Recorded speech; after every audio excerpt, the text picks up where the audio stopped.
Jesus, so you've done real basic training. Yeah, right. Not the one that you did. Where you got, welcome off the bus, sir. Here's your cucumber sandwich. Cucumber and please don't rush. Yeah. Take your time. Sip it with some cordial. But fuck me, it was cold while I was doing it. I heard. Canberra 2004. Yeah, boom. Coldest winter ever. I didn't think we were going to make it through. Hey, so tell us about your... Axons Unleashed.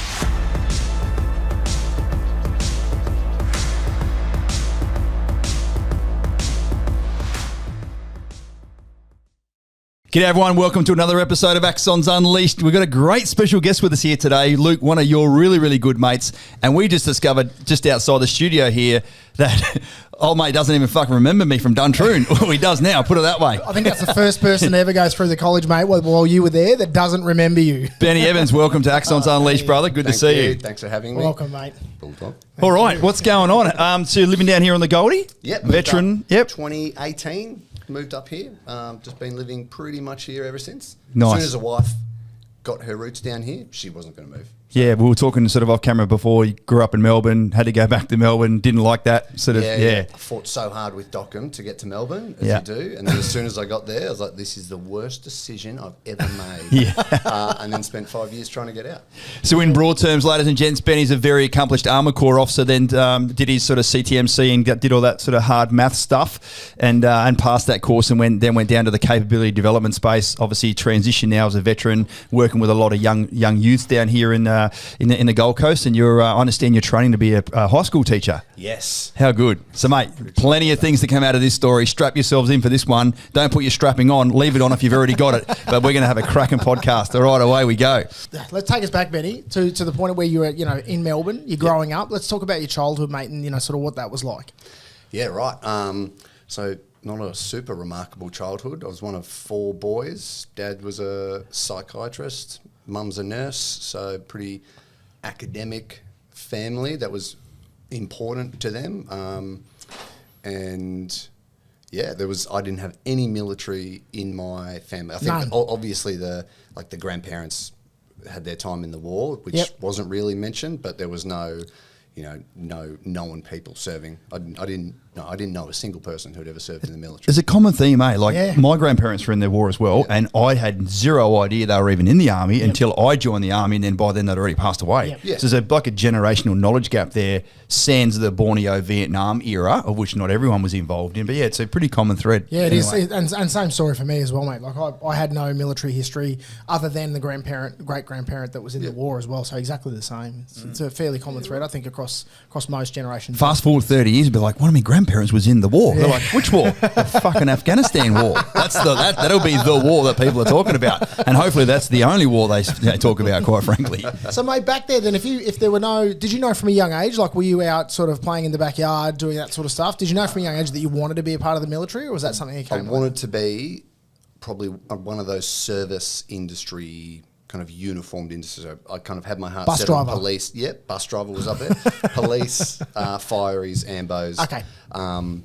But going towards the police and fireys, they all had that thing of, I was 17 when I was applying for everything in year 12 still. They said, no, not enough life experience. Go to a uni degree, go do something else, or go join the army. I was like, oh yeah, army. I hadn't actually thought about that. So yeah, jumped into the army. Yeah, awesome, mate. So that was like, what drove you towards that specifically, the army? Was it just that it was the one that was available? Yeah, it was more available than the others. The others weren't going to budge on the fact that I needed some more life experience. Army, I hadn't even considered. So then I was like, oh yeah, they had that direct entry commando scheme. I was like, oh, that sounds perfect. Like, I love being physical, love outdoors. Yeah, I'll do that. So did the application for all that, and then in the aptitude testing, they're like, oh, you've scored high enough to be an officer. And I was like, oh, that sounds even better than commando. Let's go to that. Yeah, and so you pivoted towards sort of going straight to Duntroon from that point there. Yeah, pretty evident from all those pivots. I had no idea what I was doing and just kept going. Anyone gave a good idea, I was like, yep, that sounds a better option. I'm going that way. That's an unusual approach for most army officers. I can say that from the outset. Most from my experience, most people jumping in kind of have a really driven idea and concept of what it is that they want to achieve over a longer period. Yeah. But that's fantastic. Or it's the other way around. Like, I want to be an army officer. It's like, no champ, you're going to Kapuka. Yeah. Yours was the other way around. I had no idea there was anything except infantry. Yeah, right. So I just assumed that, you go in. And for all those infanteers listening, they're like, there isn't anything else other than infantry. Straight from the Ra. Jesus, he's correct. Duty first, right? Yeah, we had a couple of sessions yesterday. We're like, the Ra. We're like, they're going to fucking hate that. And apologies again. Apologies against gents and a couple of ladies these days. Apologies for that. But so as we were talking about off air, there was this thing called Bridges Company whereby you did. Tell us about that, because it's you didn't go straight to Duntroon, but you arrived at Duntroon eventually. Yes, took the long way there. Again, did all the testing at Duntroon in front of the board, answering all the questions. They said, you've done excellently. But again, we agree with what you've said about the police and fire, is that you don't have the life experience. You're just out of school. We want people with a broad understanding of the world, some experience. So how would you feel about coming back in 6 months or a year to reapply? And I was like, nah, I'll go do something else. And then they said, well, actually, we've got this thing called Bridges Company where we send people to Kapooka and then piggyback onto some adventure training to build up that life experience. So I wasn't doing anything. I said, yep, that's, again, great option. So you literally went to Kapooka. How long was the program for then? It was 10 or 12 weeks. Okay, so you did a fair stint. That's it. And was did that program replicate the program of recruit training, or was it a lot less in terms of its intensity? What we did at OMC? No, at Kapooka when you got there. So was the program that you went through for Bridges, was that? Exactly mirror? the same. Yeah, Jesus. So you jumped on with, we had a mixed platoon of the reserves and full-time guys and girls. We did that exact same course, and then when they went off to do their either IETs or that secondary component of Kapooka, I can't remember what it's. Yep, that's it, IETs. Yeah. Yep. We went off and did adventure training. Yeah, gold. Jesus, so you've done real basic training. Yeah, yes. Right. Not the one that you did. Where you got, welcome off the bus, sir. Here's your cucumber sandwich. Cucumber and please don't rush. Yeah. Take your time. Sip it with some cordial. But fuck me, it was cold while I was doing it. I heard. Canberra 2004. Yeah, boom. Coldest winter ever. I didn't think we were going to make it through. Hey, so tell us about your time at Kapooka then. You've got a shaved head now and it suits you bloody perfectly, by the way. What was it? This is not a dating show, by the way. First person to say that. Yeah. It's my show, I can say that. What was it like going to Kapooka and going through that sort of, shaving your head, breaking your back down, building your back up, doing all those real basic infanteer oriented skills? It was a bit of a challenge. I'd say the main thing, as soon as I went in with, I think there were 8 of us doing Bridges. Obviously, if you're being taught by corporal recruit trainers who hate officers, as soon as they find out you're a future officer who has to come through Kapooka, you've already got a target on your back. Yeah, fair enough. And did you feel that? Did they know that? Yeah, and I'm pretty cocky and funny and still haven't learned to just stand back and just accept it. So I remember the first thing, you get there and you're off the bus and it's not too scary, I don't think, until they get those mill law lessons into you and you understand the consequences for your action. Yes. That's when it really, wow. Yeah, no one's ever brought that up. No one has, mate. You're Very the first one to insightful. bring that up. But the first thing we did at Kapooka was they gave us our brown shirts and said, go write your names on these, and then they go into their overly complex breakdown of how to do this by numbers. I'm not paying attention to that. How hard is it to write your name on a shirt? Stopped paying attention. Wrote my name, Ben Evans, on the back, come out to the front. As the first person there standing, everyone else is coming. No one's got their first name on the front. I was like, Because you didn't listen. I've made a mistake here. Then just relentless. You would have got some feedback about that. Yeah, there's a lot of feedback. Listen here, Recruit Evans. you are no longer called Ben. Ben doesn't exist anymore. Ben's when your fucking mother. Yeah. You're not with your mother anymore.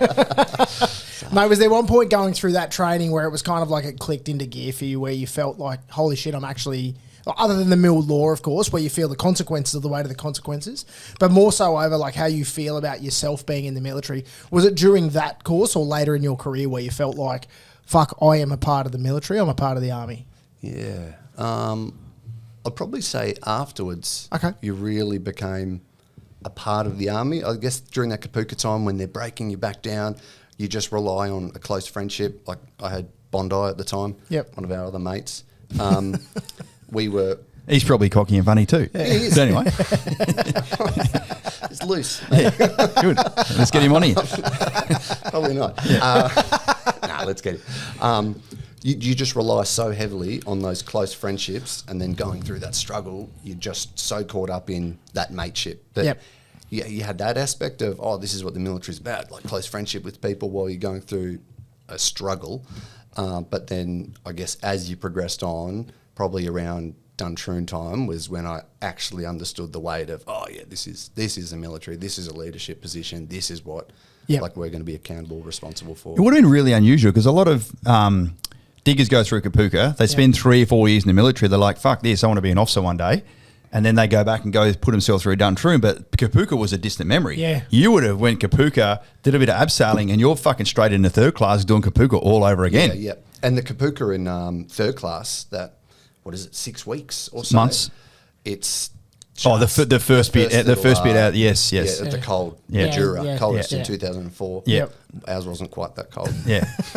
But it was just the same content, but just fire hosed into you. And if you didn't pick it up, then just got cut left away. behind. Yeah. And, of course, that you were was being good. instructed by sergeants now, not corporals. Yes. So their levels of experience and communication style and leadership would have been different. Yeah, it was just that next level up. It's really noticeable. Yeah, well, you're training to be a lieutenant, not a digger. It's supposed exactly. to. I'd be surprised if you said it wasn't another level up. Yeah. That's Probably great feedback. Yeah, that's good. Did you find a whole lot of that though? Like whilst there was a fire hose of drinking from, you already had a base level of skill sets that you were bringing over from Kapooka. Like, definitely. The rundown corps have had fire there. Didn't challenge you as much because you had that, that base level of knowledge, like you said. You had a bit more of that working memory to actually understand or ask some more questions if you wanted to stand out. But I remember when I was at Kapooka as an RI, and then at Duntroon, of course, when we all met. As soon as I knew someone had some extra experience, I'd like go to them and go, right, I'm now getting you to unfuck all these young, the people that don't have too much experience.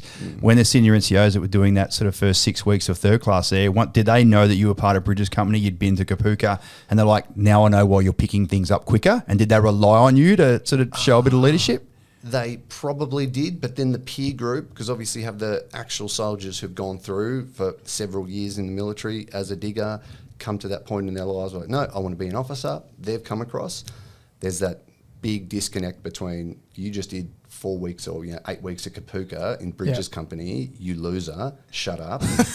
We are adults, this is how it's done. So I'm like, okay, I'm not going to mention Bridges Company. Interesting dynamic. Again. Yeah, no, that's good. I forgot about the two until we brought it up before. I'll keep it in my back pocket, but that shall stay there for now. Excellent. Yeah, interesting dynamic. So heading through Duntroon, you obviously, you picked up and went to Armoured Corp. What was because it was pretty competitive around that point in time. Yeah, it wasn't, no slouch was jumping into Armoured Corp around that time. Definitely not. No. So how did that come about, mate? Because obviously it wasn't just to sort of throw a dartboard at a balloon on the wall, throw a dart at a balloon on the wall, sorry. I got it. Yeah. It was, what drove you towards that? Like it had to be a decision point, mate. Yeah, it was purely the instructor. So we had Leo Purdy as our tank officer. Very Great fella. He was, I just loved his style of teaching, got right into the tactics, broke down, did well in all my tactical stuff and all the written assessments. And then, he was, I actually applied for transport as my number one and infantry and then armour. I'm trying to find something funny to say, but my silence is saying it all. Equal to the task. He just gents. came back to me with it back in our lines and like, threw it down. It was like, you were no, changing mate. this. No. I was like, Yeah. okay, what do I change? You're it to? above transport. It's like, you're going armour. That's it. Mate, You're still your transporting, but you're Okay. you're not driving trucks. You're driving fucking armoured vehicles. it's so funny. I had almost exactly the same conversation when I put transport down in Cav second or Armoured Corps down second. But I didn't change my selection. I just stuck to transport. And look at, mate, it served you well. Worked out all served right. you bloody perfectly. But today's not about me, ladies and gentlemen. It's about Benny Evans. Hey, so you would have done your march out of Kapooka and then your graduation at Duntroon, and again, another level. Yep. Huge difference. In terms of Like the actual march out parade, the march out pompous, the parade, ceremony, yeah, the it's importance, all that stuff. the I guess Kapooka one, it was just mass produced, you'd probably say, because they pump them out every 2 or 3 weeks. I'm not sure how often the actual people march out of there, but it's the same thing. The band comes in, there's no character, recorded voices. The RMC one, that was, as you know, just Full on in full it. pomp ceremony, Yeah. everything, just hours and hours of rehearsal. And they roll out that old major, that Armoured Corp the major Armoured with Corp the guy. mustache, Older with than the voice. time. Yeah, he is. He's playing marbles with Jesus, Jesus in Jerusalem. Robert was his name. Robert someone. Yeah, there you go. He was a lovely guy. Yeah, it is very, very deep voice, and he knew exactly what to say at all times. It was amazing. Yeah. It was amazing. Yeah. Hey, so when you finished with RMC, mate, you go through the pomp and the ceremony and that sort of stuff, which is quite important, ladies and gents. Like, whilst we joke about it, it's a huge event for somebody who's gone through 4 years or 18 months of training. Because as you will have heard in when Attain and I were discussing my podcast, it's everything you do at RMC is measured. And so it's not like, you rock up and you get through day 1, day 50 and you're good to go. Like right up until the last moment, so it is a big deal for people to go through that. Did your family come down, mate? Yep. Family made the trip up from Melbourne to Canberra for that. Yeah, awesome. And they came to the march out at Kapooka as well. I bet they were proud. Yeah, I guess we're a pretty left-leaning family. So I'm the dark horse, probably more central, probably right at that stage. Hey, so I'll tell you what, Pucker's a far cry from Canberra. Straight down to Pucker, the School of Armoured. Is it a far cry? It was freezing. Yeah. Freezing but windy and terrible. It's pretty much Canberra. But at least Canberra's a far cry from Seymour. That's what I meant. Wow. Yeah. You're absolutely right. Yeah. Majura's not a far cry from Puckapunyal, No. the training area, not at all. But the bustling streets of Seymour, the closest town to Pucker, are nothing like Canberra. No, it's an interesting place. How did you find the training, mate? How did you find jumping into your the basic training? ROBC, so what was that? Regimental Officers Basic Course. I've just data dumped all my TFLAs. That's all right. It was great. Like we had the same, I'm going to say LMP, the Learning Management Package. The cavalry and tank did the same tasks, as we both know, or all know that tanks, they just destroy. There's no other task verb that you really use with the tank. Yep. Cavalry have every task verb. Yep. So doing the tank ROBC while doing convoy escort and everything, it was a good time to do the tank ROBC. I think we learnt a lot more than they've started to go down just that narrowing the stream of what tanks are. And how many were on the course from your march out? And did you guys all go through together? Cab and tank together? Would have been 15 probably? I'd say 15 from mine and then 15 the 6 months before who were held up as non-quals. Oh, right. Good for you that you got to jump straight on then. So, Imagine spending an extra 6 months in Seymour. Regiment. They all went to the regiment. That's probably better for them. Okay, good. Got some experience. They had that base level of knowledge of how everything worked. They'd been outfield, learning how vehicles worked. For us, it was brand new. And we were on the first M1 course. Oh, cool. That would have been good. Right. That was good and bad. Good because you're in the first one through, but bad because the serviceability of them at that stage was horrendous. So we probably did half of our course in the 113 as well. Okay. Yep.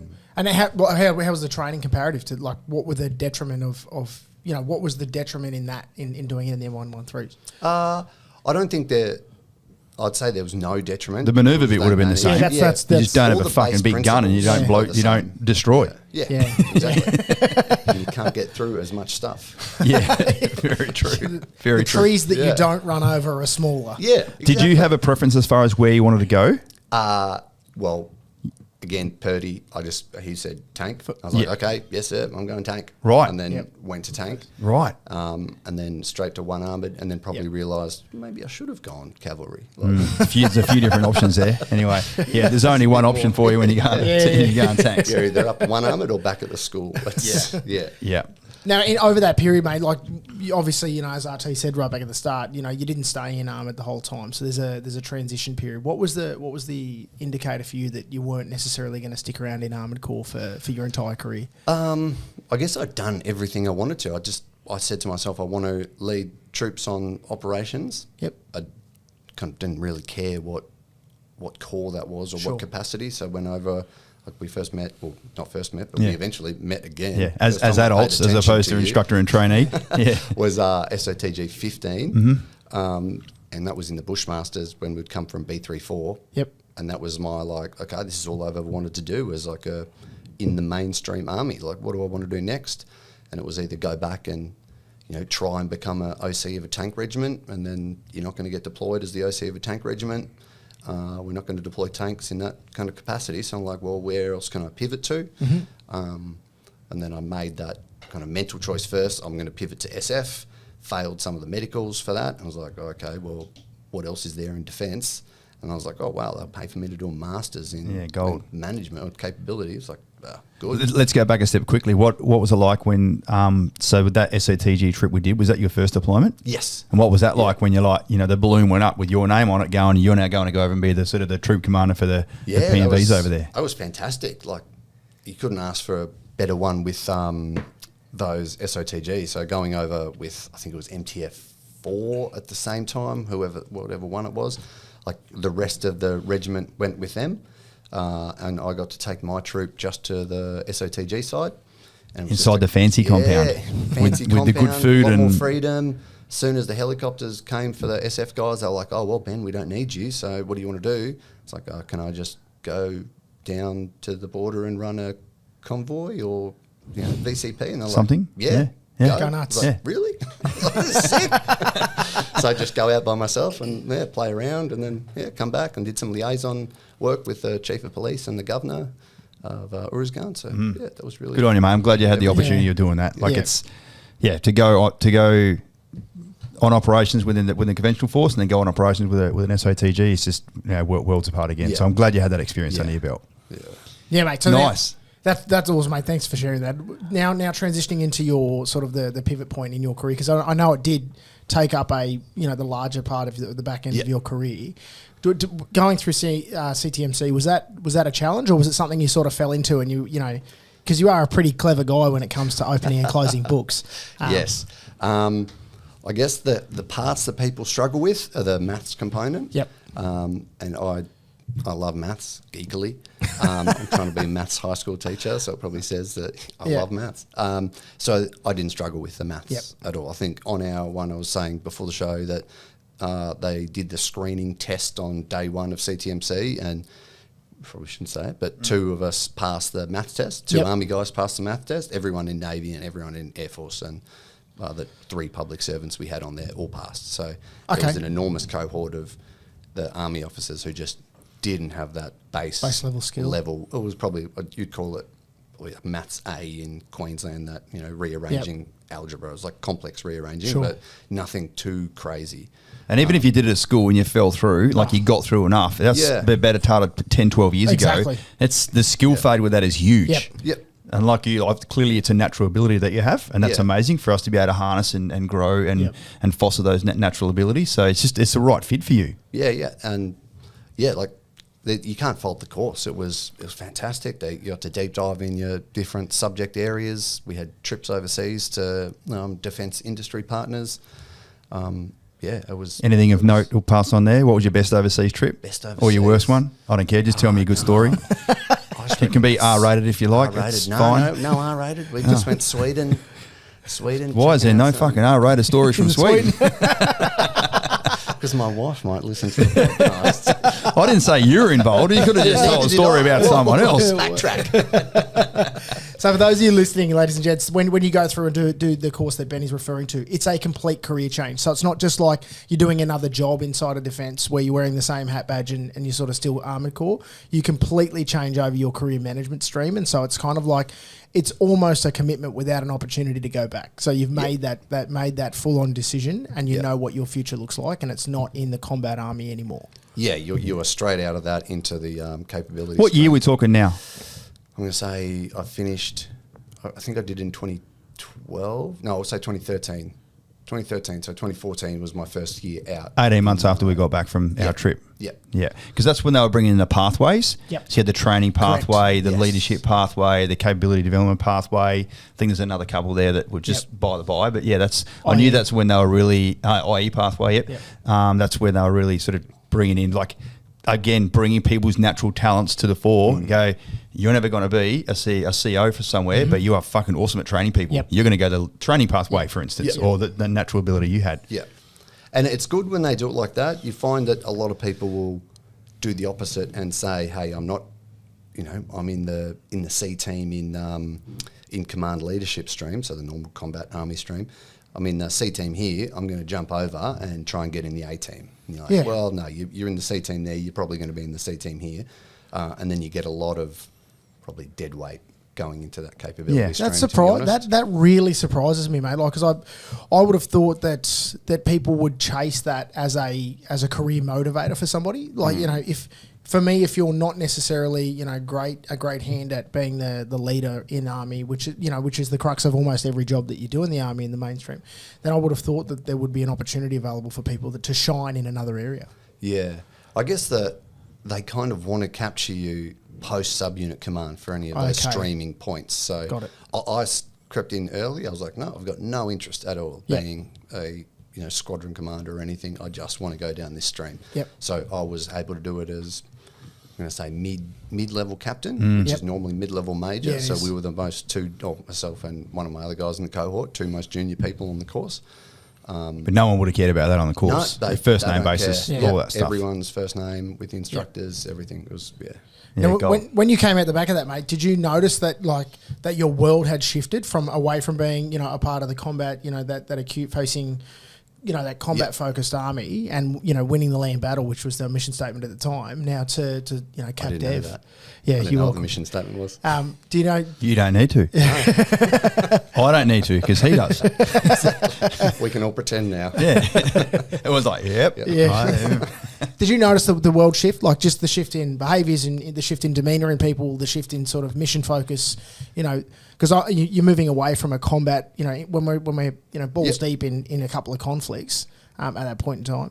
Did you notice that there was a huge shift in the staff? Yeah, there's a big shift, not only just in the staff, but how you're perceived by Sure. higher up. So if you're going to brief a 1-star and a 2-star, as soon as he knows you're like a capability management officer or CTM like qualified person, Yep. he's like, oh, okay, there's a level of knowledge coming here. Yep. And then when you combine that with your knowledge of combat force and everything, you go, okay, sweet, I can actually talk to you and you're talking the right words to me, you've got that lexicon, everything's good. Yeah. And you really notice that change from the higher.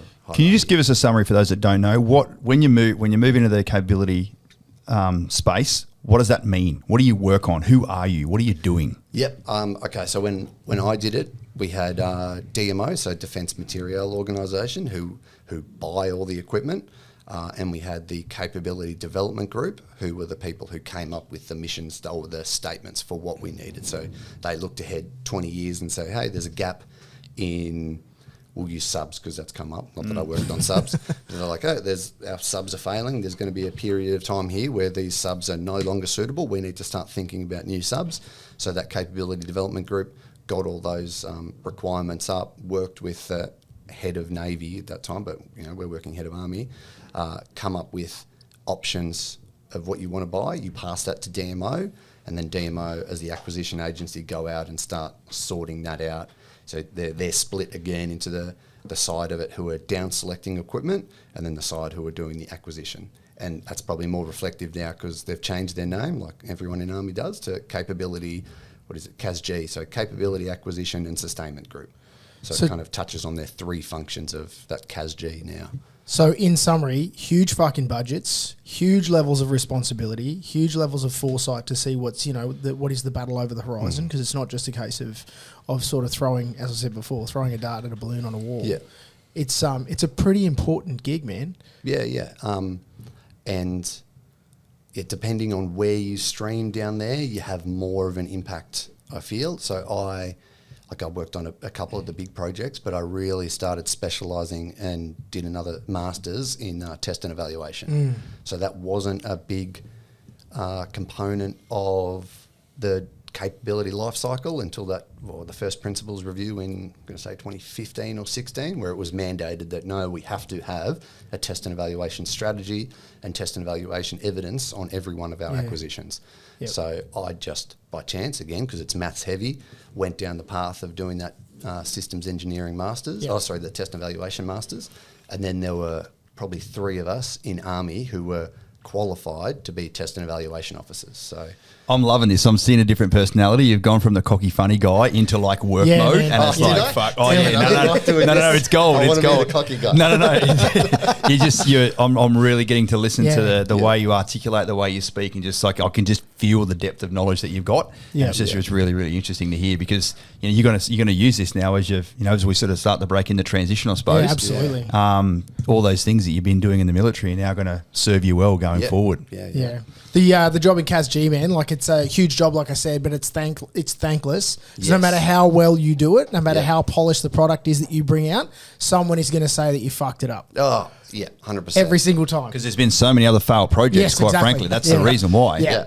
And, a lot of that when you get into that defence strategy and how we've got different, a Labor government who wants us to focus on, protection of Australia, and then a Liberal government who wants us to push out and work with our allies and see that as our strategic capability, then you kind of at this, odd point where projects take multiple governments to actually get through. So we'll work up to a point, think we've got the answer, change of government, gets reviewed, and you're like, you're going the wrong direction, guys. Go back to the start. Whiplash. Let's do it. It's like, sweet. So these subs, what you're saying, mate, the 30-year sub plan is safe. Safe, easily. Yeah, fuck. That's not going to be redundant next year. We just need autonomous, everything robotic. That'll be right. Yeah. Awesome, mate. So you obviously, you're coming to the end of your career now. So you've had a pretty illustrious career, and you've done all of the things you wanted to do. You've ticked the command box on operations. You've commanded, Australian soldiers. You've then picked up the CTMC and successfully graduated through there. It's time for you to hang up your boots. What does that look like, mate? Yeah. What's the decision point? And how many years you got under your belt at this time? I'll say 16. Thank you for I your service. ended up doing 17. Thank you for your service and your service. The point where I knew it was enough was when I was doing the MA, it was a staff officer, but kind of that. What's MA stand for? Military assistant. I was going to say attaché, not attaché. That's what he used to do. I should know what my role was. To one of our generals in Special Ops Command in the capability side. So that's just thankless hours. You're watching how long she works. You have to match that because you're preparing everything for her, writing briefs, analysing everything and kind of providing it up to her. And then as soon as she goes home, you're getting ready for the next day. I'll go across to Army headquarters, and then I'm just seeing every lieutenant colonel who's about to be full colonel in there still working, every colonel who's about to be brigadier still working, and then brigadiers who are about to be major generals Just working. thrusting. And I was thrusting hard. Canberra thrusting at 10 o'clock in whatever headquarters it was. Any headquarters. This is not for me. If you're there after 1700, you're a loser and ineffective. So do your work properly. Stop having so many coffee breaks. But I was like, no, this is not for me. I think I need to do something else. Yeah. So that was the point at which I realised that. Finished off my posting because it was still, I didn't want to leave. I did that Director of Special Operations Test and Evaluation, which was really interesting, and got to set up their test and evaluation framework for the novel way they acquire equipment. Which is a lot faster. Yeah. It should be. And a lot less sustained. Well, it was back in my day. I'm like, I saw a fucking YouTube clip with a cool helmet. Let's go buy a fucking 100 of them. Everyone's walking around with a fucking helmet. Yeah, and then people love me because I can set up test and evaluation processes where we're getting this equipment in to test, but I can just make a 5-year test. So I'll get you the test. We'll do a 5-year assessment of it. Did it work? Paint it black. No, it was terrible. All right. Let's get rid of it. What about this one? You can keep that still, though. It's fine. We don't need it anymore. Stealth. Let's not talk about that. But there's a lot of money in SOCOM, though, isn't there? Yeah, you would have seen that for sure. Yeah, huge the amounts budgets of money. and and just the responsibility and accountability on managing that money is phenomenal. And that one star you work from memory, mate, like as your mate, I remember you saying you really enjoyed working for that one star. Yeah. She was my lieutenant colonel when I went into my first project. Yep. Phenomenal. A lot of people don't like or didn't like her more, or she says because she's picky and too. I don't want to say any bad words. she's very there's nothing wrong with buddy and focused, fastidious. Yeah. And that upsets a lot of people when you're constantly getting things rejected. But I loved it. It's just another challenge. You rise to the challenge. Too fucking bad. Let's get. I'm like that stuff. here. Yeah, absolutely. I make no apologies for it. The standard is the standard. Yeah. And we all should be trying to push each other to maintain a better standard. Absolutely. End of story. And she was caring. Like COVID broke down Yep. when I was her staff officer. You go to the staff officer meetings with every 1-star and above their assistant, and all of them were from different places around Australia, and none of their generals said you can go anywhere. You're all staying here with us. And she's like, no, you can do the job from up there. I trust you. Yeah, So I wow. got to come back up here and fly around Australia, and Which was pretty important for you at the time. Yeah, I yeah. remember H really needed you up here at that time. having some operations Yeah. and stuff. So that was good. Yeah. But then that was kind of my point. Okay, I've done that. I can get out, and once you've got CTMC and all that experience under you in a defence industry, it's a very soft landing into any defence industry. So What was your chain of command's reaction though when you went to them and said, "I love working here, team, and thank you so much for the memories, but I'm out"? it was all right. It was interesting because my posting had come to an end, and I was doing the remote posting. So I was working from up here to down there and just flying around. They wouldn't extend my posting. They wanted a person in the actual command in a seat, which I makes can complete totally sense. understand. Yeah, of course.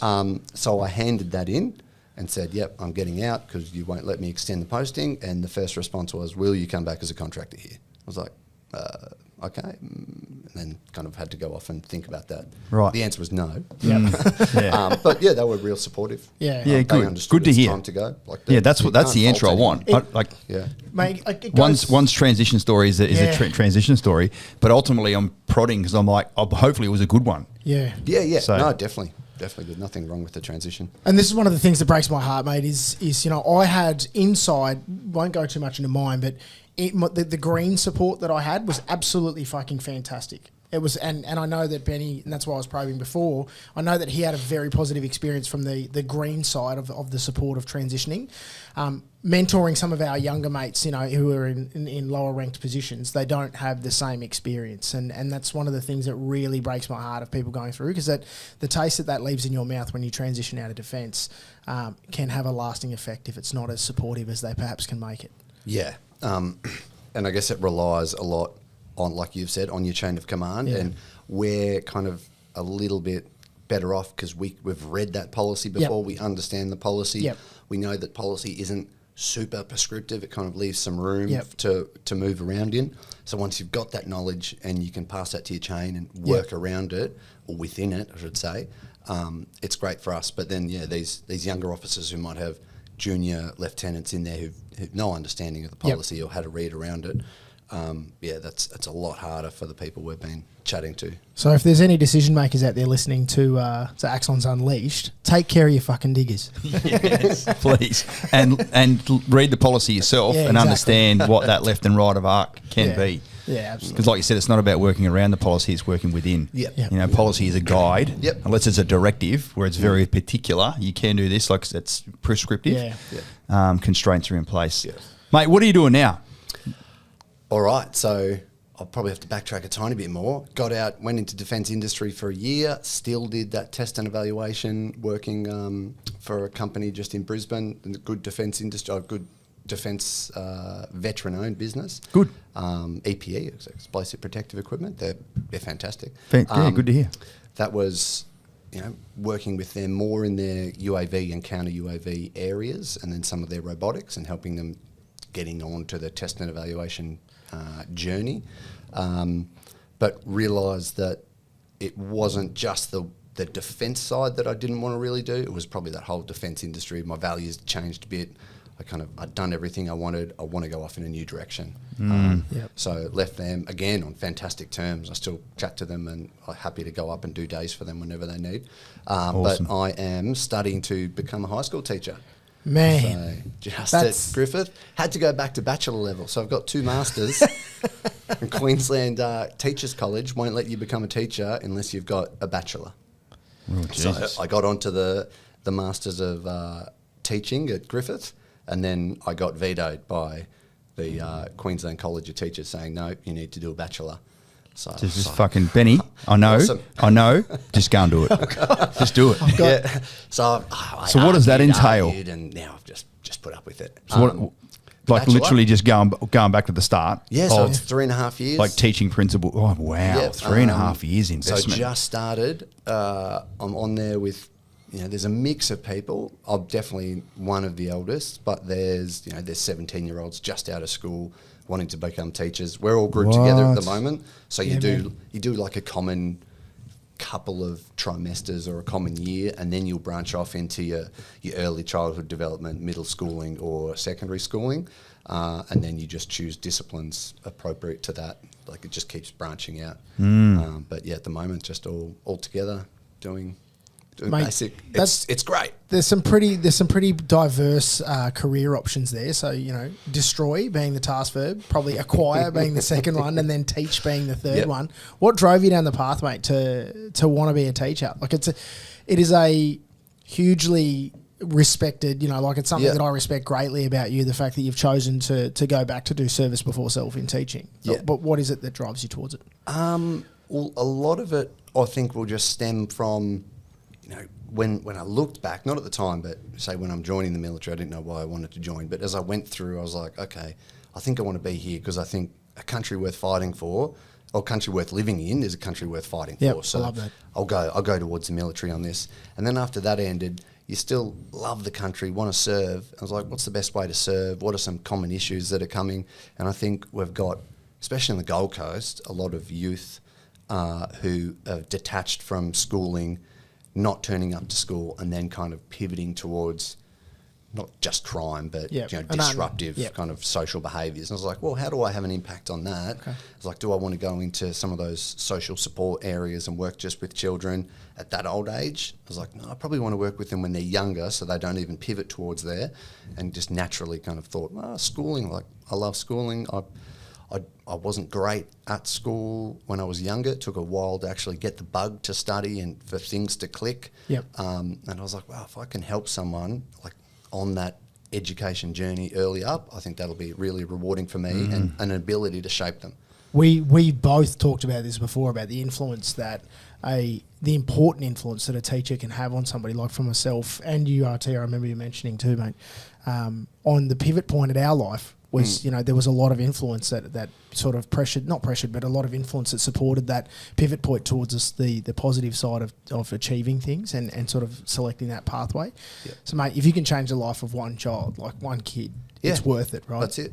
Yeah. We get to do that in our lives. We're not teachers, but we're coaches. Yeah, exactly. And we absolutely influence and give people the motivation to change some of their habits, specifically when it comes to money and wealth creation. But like when you see them, literally their lives change so much, it's very, very satisfying. I bet you can't wait to get to that point. But even though you're doing some work with another organisation now, so you're getting that business. aren't you? Yeah. So at the moment, doing some work. I'm about to approach another school for some more like mainstream schooling, but I'm working with a group here in Southport, Men of Business Academy, and they work with year 11, 12. I don't know what you'd call it's like an alternate finishing school. They've been kicked out of most of their other schools, or one of the guys I had yesterday, he attended 7 days of year 10, and then ended up getting removed from schooling, and now he's come to this academy and he's doing year 11, 12, basic Queensland Certificate of Education with a trade, like commencing a trade as they go. Yeah. So nice. They're helping them out mainly in their literacy program. So a lot of the year 12s, they're probably reading at a year 2 or 3 level. Yeah. Really? So I don't know how they've managed to get through to this point. It's kind of a good indication that a lot of that traditional education schooling isn't working and isn't matching a lot of people. So, I don't know what we can do about that long term, but definitely here I'm just helping in that as much as I can, helping them to read, finding interesting things for them to read, and just trying to sit down 20 minutes a day with them and read a book. And what do they say when they know you're like, hey, ex-army officer, project manager, worked on a bunch of like strategic level things to protect the company, and now I'm here talking to you, champion? I think as soon as they know that you've been in a tank or shot a gun, then instantly they just interested. Respect. Great. I haven't said anything about It's that fucking basic. It's that basic. Yeah. I've been in a tank and I know how to shoot a gun. The young fellas are probably less interested in sustainment and acquisition than they are in 120 mil smooth bores. They're not interested in masters levels or or bachelors, they don't probably know that at the moment. They're doing their trade. They're just focused on their little part of their life at the moment, trying to get ahead. Do you find that level of instant respect though? That instant, like definitely. they're like, you know, Ben's been around and seen some shit and knows what's going on. And you're there helping them. Exactly. They're kind of, it's interesting because they've got to that point and they're at this school because they've realised that, hey, this is my last chance. I've got year 11, 12. I've got to do something. I've got to go down this pathway. I've got to get a trade. I've got to somehow sustain my life. Yep. So they're all interested in being there. Yeah, that's good. So that's good that combined with the fact that you're there wanting to help them to read and you've got, you know, an interesting story for them, there's nothing but respect and a willingness to work. There's another pathway that you could suggest for them as well. Military. Go join the army. Go and join. Does that come up at all? Not yet. Or they're I'd be happy to push them towards it. Their scholastic schools are not up. The skills are not up to scratch yet. Like they would. Do you reckon they wouldn't even pass the aptitude test? Some of them. Or Not sure. yeah, I'm not. Okay. I'm not too sure. I'd have to see the aptitude test again. Yeah. It's been a while. It wouldn't be that hard to get into. I infantry, think from surely. things like year 10 maths and English. So, you know, like the saying goes, sweating like a soldier in a spelling test. I was about to say, Artie, that these three rock apes on this podcast got through. So That's we manage. But mate, what an awesome thing to be doing for the man. community, man. Like it's really good. I've loved listening to this story. Your journey and the person you are now and like what you want to be in the future is really inspiring, mate. I've loved it. Yeah, mate, me too. Obviously, I've learned something new about you, like we always do. What is it? No, I'll say it off here, mate. No, mate. Thank you very much for sharing your story. Like it's an important thing that I really respect the fact that even though you've done that service before self, and you know you've spent your time in the military, that that desire is still there for you to give back to the community, and what a way to do that, to use your specific skill sets to educate kids into the future. And I know you're going to be an amazing teacher, mate. Thanks, Bully. Just a quick one. Is that men of business looking for additional instructors? For instance? I think they're always looking for more help. More help, Definitely in that. Some more teachers. Daniel, can you just make sure in the link below here, please? So, ladies and gents, if you're a veteran here on the Gold Coast and you find yourself, you've got a bit of spare time, look it up right now. Maybe, reach out to Benny here and just sort of see how it's all playing. But, you too could make a, seriously positive impact on a couple of young guys' lives, which would be really, really important. Benny Evans, thanks for attending Axons Unleashed, brother. I love that. Good job. you. Thanks, Luke, for organising this. Thanks, Cheers. mate. See you, team. Have a great day. See you next time.